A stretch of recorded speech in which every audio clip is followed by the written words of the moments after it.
It's Friday night, and you know what that means. It's time for the second half of 2 hours of live wrestling action on Turner Network Television, where there's tussles over titles or clashes over championships. There's another one that's just on the very tip of my tongue. I'm trying to think of it. It's a lot catchier. I got it. But first, I'm John Renton with my review of AEW Battle of the Belt 6. There it is, taking the NWA Championship Wrestling from Florida formula and just making it an hour-long special where there are championships that are defended and matches that vary from, okay, this sort of makes sense, to, really?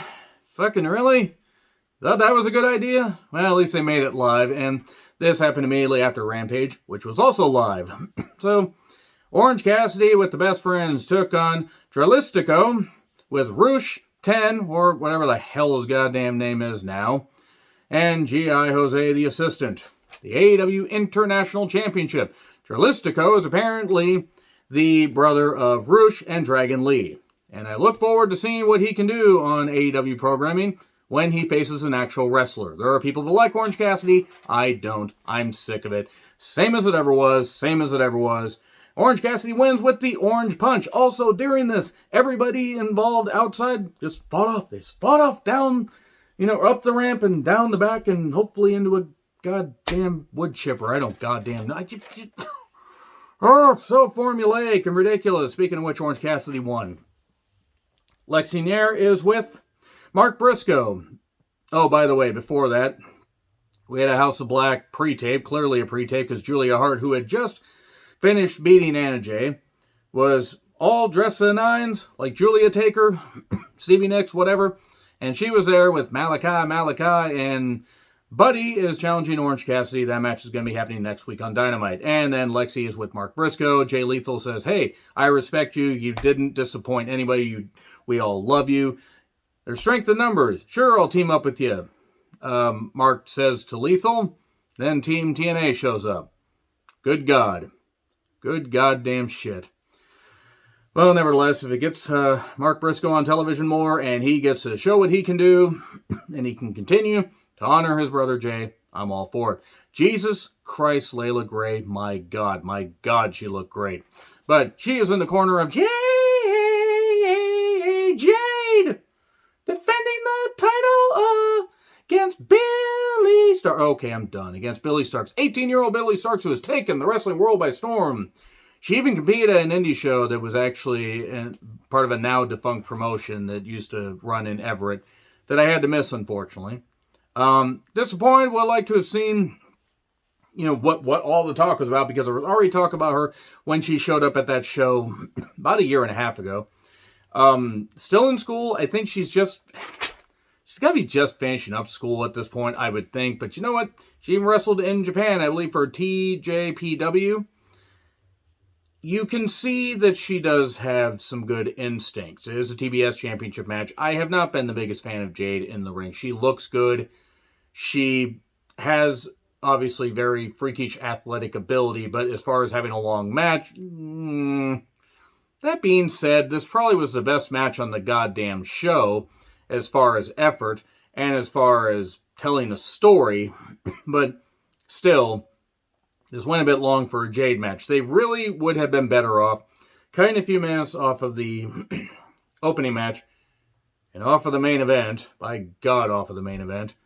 And maybe adding a fourth match and just, having some of these matches go maybe 6 minutes instead of going 10 or more. Billy did some good stuff. Did hit a nice flatliner for a 2 count. Got a good kick in the ropes in the corner. He's staring up at the spotlight. And then a counter out of the Jaded, which was a pretty good counter. But then the pump kick and Jaded 1, 2, 3. Not a bad match, all things considered. Here's Taya. One Punch Woman. She teases Jaded, but no, they take Jade powders. And Jade is 55-0. They're making it like Goldberg's streak. The difference is Goldberg's streak drew money. People don't like hearing that. Different industry now, but it's true. Also, Goldberg's streak, yes, it was fudged with to the point where people were laughing at it, but drew better ratings. Also, he faced a little bit better competition. My point is that Jade, they're going to have to do something with Jade. I don't think Taya is going to be the one to take the title from her. I think they're going to have it be Chris Statlander, and that's disappointing because I think Ty would actually be good to take it from Jade. Because really at this point, the streak doesn't really mean anything. It's been going on for what? It's been going on for about 2 years now. Like, it's getting kind of ridiculous. So anyway, nevertheless, we then get Marvez with Cutler and Nakazawa. If these aren't three, indications or indicators of Tony spending money needlessly, I don't know what is. I'm sure all three are nice, but no, they should not be on a wrestling program.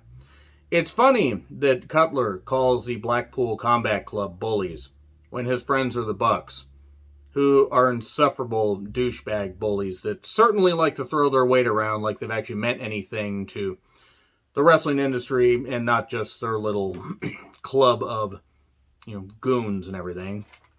So Cutler, if Cutler and Nakazawa get the absolute shit beaten out of them and get carted off never to be seen again, then the BCC are faces forever in my eyes. Wait, they've taken out the Bucks. We don't have to see the Bucks for a while.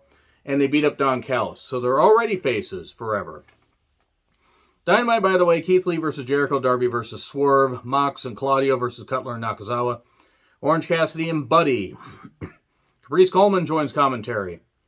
Cody is mid at best sign in the front row. That was good. Lucha Bros, Penta and Phoenix with Alex Abrahantes taking on Hobbs and QT Marshall with Aaron and I don't know who the blonde is. I don't care. I'm sure she's a nice person.